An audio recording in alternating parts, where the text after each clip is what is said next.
राधे राधे भक्तों, आज हम आपको श्री भक्तमाल ग्रंथ की कथा के अंतर्गत भक्त श्री गदाधर भट्ट जी की रसमयी कथा सुना रहे हैं।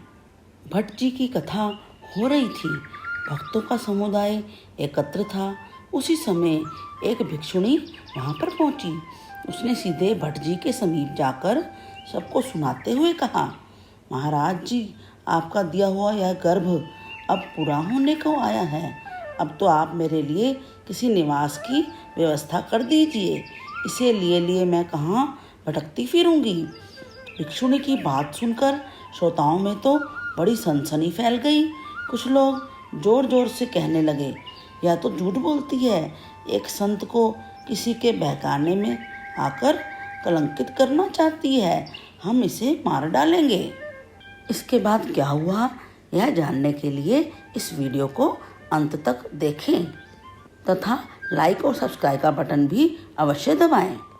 अब गणेश जी को प्रणाम करके कथा प्रारंभ करते हैं। रसिक मोहन नंद नंदन श्री वृंदावन चंद्र का उज्जवल अनुराग जन्म जन्म के पुण्यों के प्रभाव से किसी निर्मल चित्त में ही आता है। वह कुल धन्य है, वह भूमि भी वंदनीय है जिसमें भगवान के प्यारे भक्त प्रकट होते हैं। समस्त पृथ्वी ही ऐसे भगवत भक्तों की जन्मभूमि है। प्राणी मात्र ही उनके स्वजन हैं। ऐसे ही एक भक्त हुए हैं भक्त श्री गदाधर भट्ट जी। वृंदावन में भट्ट जी श्रीमद् भागवत की परम मधुर कथा करते थे। उनकी कथा में प्रेमी भक्तों संतों की भीड़ सदा बनी रहती थी।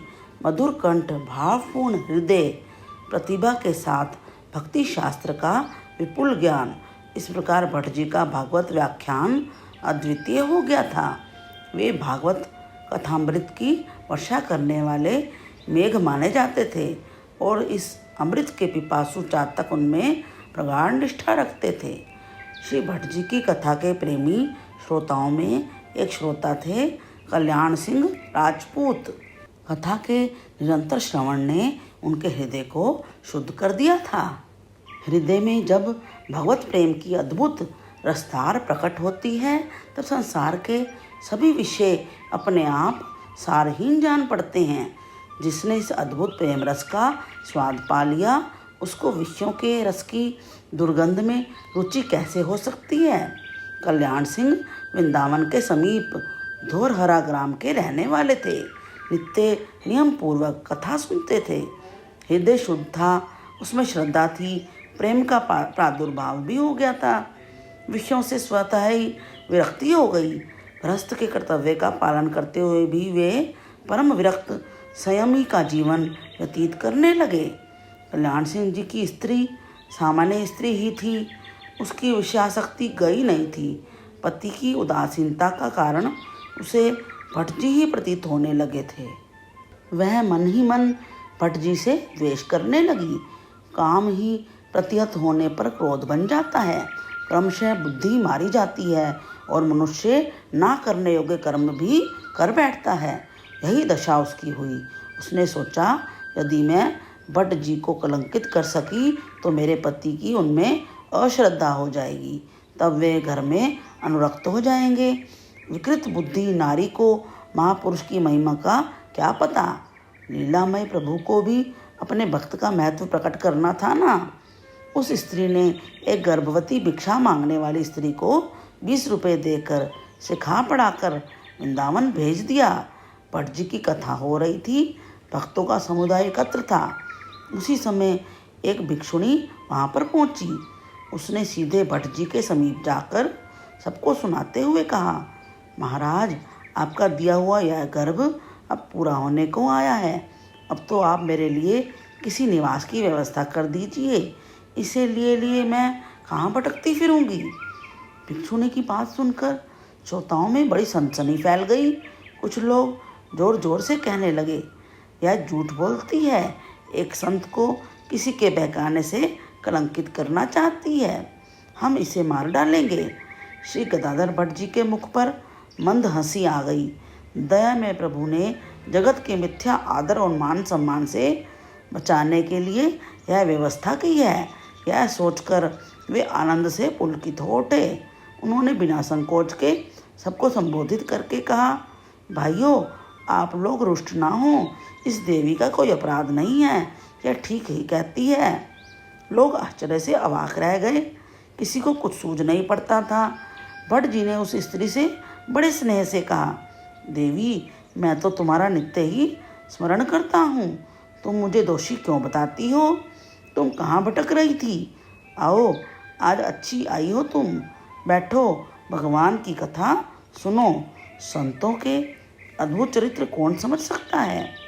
जो सर्वत्र अपने ही परम प्रिय प्रभु को देखते हैं, वे किसी का स्मरण नहीं करते, यह कैसे कहा जा सकता है?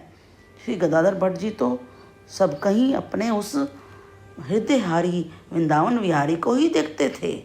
उस स्त्री के रूप में भी अपने वही प्रियतम प्रभु उन्हें दिख रहे थे, परंतु श्रोताओं की तो विचित्र दशा थी। भट्ट जी में उनकी अगाध श्रद्धा थी। इस दरिद्रा स्त्री के वचनों को वे कभी सत्य नहीं मान सकते थे। उनमें से अनेकों के नेत्रों से इस दुख से अश्रु चलने लगे कि हमें आज एक महापुरुष की निंदा सुननी पड़ रही है। अंत में एक संत उस स्त्री के पास गए, उसे एक ओर ले जाकर उन्होंने सत्य कहने के लिए समझाया। वह भिक्षुणी, वह भी मनुष्य ही थी, ऐसा महान पुरुष उसने देखा ही नहीं था। ऐसे कलंक की मिथ्या बात कहने पर भी जो रुष्ट नहीं हो रहा था, ना ही कोई कड़ी बात कही। उस संत को झूठा कलंक देने आई वह लज्जा से, ग्लानि से उसका मस्तक झुक गया था। वह रो रही थी। उसने संत से सच्ची बात कह दी और भट्ट जी के चरणों पर गिरकर फूट फूट कर रोने लगी। भट्ट जी ने उसे आश्वासन दिया। श्रोताओं को बड़ा ही आनंद आया सच्ची बात के प्रकट हो जाने से, किंतु कल्याण सिंह जी ने अपनी तलवार खींच ली। वे क्रोध से कांपने लगे। उनकी जिस दुष्टा स्त्री ने महापुरुष को कलंकित करने का असत्य प्रयत्न किया था, उसे वे तत्काल मार देना चाहते थे। भट्ट जी ने प्रेम से कल्याण सिंह को रोका और उनको समझाया कि उस देवी ने तो मुझे एक नवीन ढंग से शिक्षा दी है कि संसार का तनिक भी संसर्ग कैसा भयानक होता है। भट्ट जी की भागवत कथा की ख्याति दूर दूर तक पहुंच गई। श्री वृंदावन धाम सदा से ही भगवत प्रेम के प्रेमी भक्त वृंदों का प्रिय केंद्र रहा है। अब जो भी यात्री वृंदावन आता है, वह श्री गदाधर भट्ट जी की कथा सुनने अवश्य ही पहुंचता था। एक दिन एक वैष्णव महंत कथा में आ गए। भट्ट जी ने उन्हें बड़े आदर से आगे आसन दिया। महंत जी ने देखा कि कथा होते तो सभी के नेत्रों से अश्रुधारा चलने लगती थी, केवल उन्हीं के नेत्रों में अश्रु नहीं आते थे। इससे उन्हें बड़ी लज्जा प्रतीत होती थी। दूसरे दिन महंत जी जब कथा में आए, तब वे गुप्त रूप से वस्त्रों में महीन पिसी हुई लाल मिर्च एक छोटी सी पोटली में लेकर आ गए। कथा के समय नेत्र और मुख पहुँचने के बहाने उस पोटली को वे बार बार नेत्रों पर फेर लेते थे। लाल मिर्च नेत्रों में लगने से नेत्रों से अश्रु प्रवाह चलने लगता था। समीप बैठे एक व्यक्ति ने ऐसा जान लिया। जब कथा समाप्त हुई तो दूसरे सब श्रोता उठकर चले गए। तब उसने भट्ट जी से कहा, महाराज, ये जो महंत आगे बैठा था ना, वह बड़ा ही दम्भी है। वस्त्रों में मिर्च की पोटली लेकर आता है और उसी को नेत्रों पर रगड़ रगड़ कर लोगों को दिखाने के लिए अश्रु बहाता है। यह सुनकर गदाधर भट्ट जी ने क्या किया, यह जानेंगे अगले वीडियो में।